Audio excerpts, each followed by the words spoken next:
What's going on, guys? Welcome back to my channel and another episode of Weekend Watch, where I break down the top 5 movies at the weekend box office, and I also let you know what is coming to streaming services. The numbers are in. The results for the biggest box office battle of the summer movie season are officially here. Which one of these films landed at number 1? Was it Barbie or was it Oppenheimer? Well, I truly believe that PG-13 rating really worked in her favor because Barbie ran away with the number 1 spot. And when I say ran away, as far as numbers are concerned, she completely annihilated any other competition at the box office. I feel like I'm back in 2019 before the pandemic hit and really just ruined everything with movie theaters because these numbers are absolutely incredible. Barbie brought in, just domestically, $155 million. Worldwide, she brought in $337 million. It would not surprise me if Barbie was our second billion-dollar film of 2023. And this is really important for Warner Brothers because they needed a win here. As we know, the DC properties have not been performing the way they should have been. So this was a really important win for Warner Brothers. And so this is a nice feather in their cap. Now, as far as Oppenheimer, this movie was no slouch either. It definitely brought in money, not as much as Barbie, but it really brought in a healthy box office number. So in second place is Oppenheimer with $80.5 million just domestically, and worldwide $174.2 million. This is fantastic, especially for Christopher Nolan. This is the largest opener in his filmography except for the Dark Knight trilogy.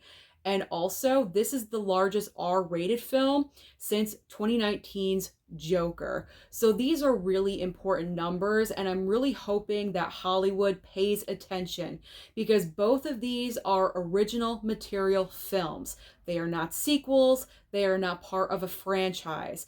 Don't get me wrong, sequels and franchises are nice every once in a while, but let's not rely on sequels and franchises to bring in the box office dollars because the proof is in the pudding. Both of these are original films and they completely dominated at the box office. Money makers like this don't come around very often. So to have two of them open at the exact same weekend is phenomenal. I really believe that this is the fourth largest opening weekend in movie history. So this is fantastic. We're on the right track. Hollywood, pay attention. We want more original material. So moving on with the top 5. In third place is Sound of Freedom, bringing in $20 million. This is impressive considering it's going up against two major powerhouses like Barbie and Oppenheimer. So for this to land in third place with $20 million in its third weekend, I am impressed. This film has officially crossed $100 million. Again, another original film.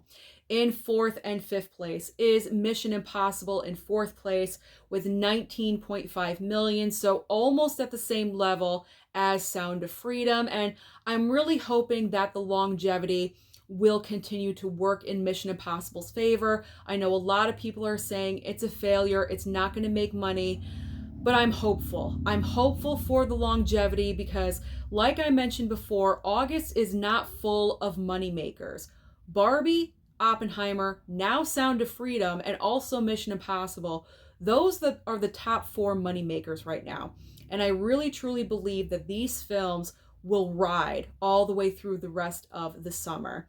And rounding out the top 5 in fifth place is Indiana Jones and the Dial of Destiny with another 6.7 million.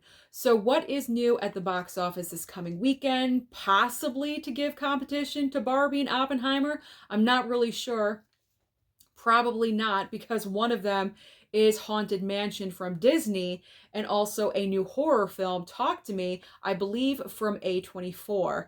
Now, Talk to Me could find an audience because it is great counter programming.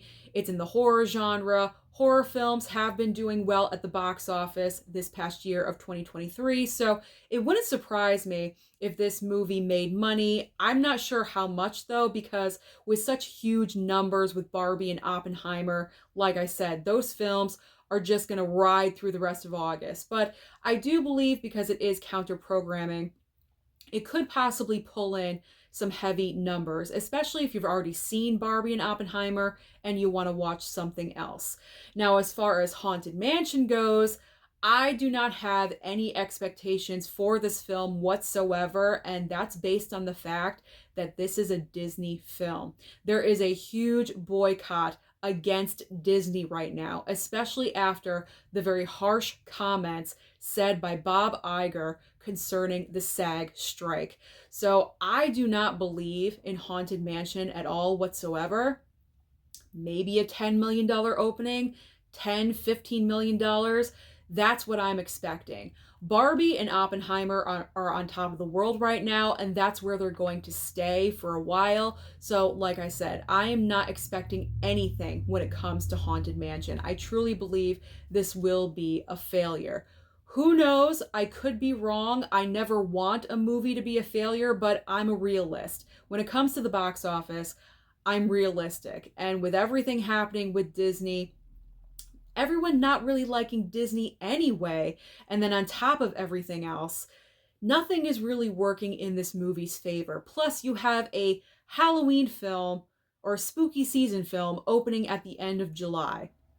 It really just doesn't make any sense. The timing is off. So, like I said many times before, no expectations for Haunted Mansion. But you never know. I could be wrong. All right, but what is on streaming? Because as I always say, there's always options on streaming for you. And this coming weekend, pretty much every single streaming service has something new. So over on Netflix, we have The Witcher Season 3 Volume 2 and also The Taylor Season 2. Max is debuting Harley Quinn Season 4 and also a shark documentary. It looks pretty cool by the poster, I gotta say, called After the Bite. Hulu is premiering Season 11 of Futurama.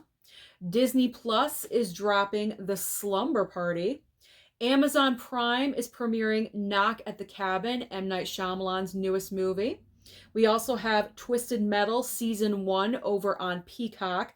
I haven't really heard the best things about that one, unfortunately, but I could be wrong about that one too. Paramount Plus has Zoe 102 premiere. This wasn't like my age range, so I'll be passing on this one. And finally, over on Apple TV Plus, we have The Beanie Bubble. So that is everything happening at the box office and also on streaming. So comment down below and let me know all your thoughts about this weekend's report. Are you surprised by these numbers, or did you expect Barbie to completely dominate? And which one did you see this past weekend? Barbie, Oppenheimer, both, or neither? Don't forget to like and subscribe before you leave, and I'll see you next time.